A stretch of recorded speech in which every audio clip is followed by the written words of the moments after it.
Полная готовность, индивидуальные номера на столах, проверка камер видеонаблюдения, а также заполнение на учебных досках всей необходимой информации.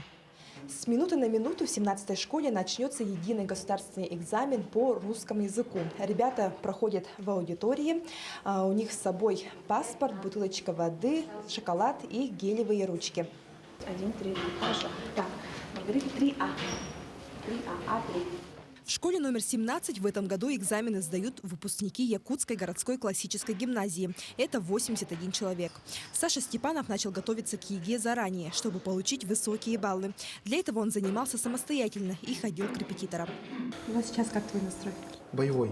Хочу уже сдать, не отстреляться, а прям сдать на хорошие баллы и поступить. Планирую поступать здесь, в СУФУ, на лечебное дело, факультет медицинский. Во-первых, все-таки у меня в семье очень много медиков. Во-вторых, я проходил много профориентационных курсов.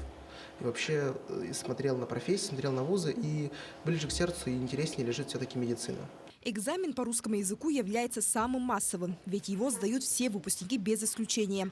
Чтобы избежать массового скопления участников, он распределен на 2 дня. В этом году также у нас задействовано 21 пунктов проведения ЕГЭ в городе Якутске.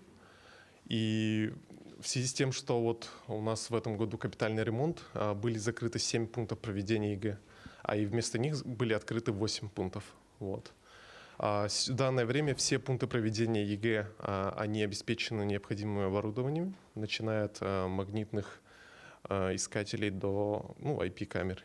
В этом году ЕГЭ сдают 11-классники, которые не имели опыта сдачи экзаменов в кабинетах и заполнения экзаменационных бланков, так как 2 года назад ОГЭ после 9 класса не проводился из-за пандемии коронавируса.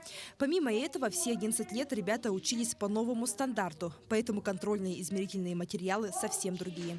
Готова я точно на 100%, потому что русский я знаю с детства, и учимся мы уже 11 лет учим русский язык, поэтому, думаю, я готова. Надеюсь, конечно, на высокие, но не хотелось бы предугадывать, просто написать на хорошие баллы.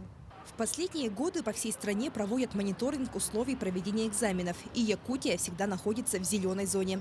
Всего по республике организовано более 200 пунктов проведения ЕГЭ. Мы работаем, являемся пунктом ПП по ОГЭ, по ЕГЭ уже 12 лет.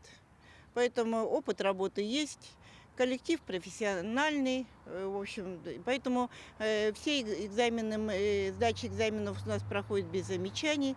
Экзамены традиционно проходят в 3 этапа. Досрочный состоялся с 21 марта по 18 апреля. Основной начался 26 мая и закончится 2 июля. И дополнительный пройдет с 5 по 20 сентября. Более подробную информацию можно посмотреть в телеграм-канале ГИА Миноборнауки. Светлана Амосова, Павел Пахомов, Якутск.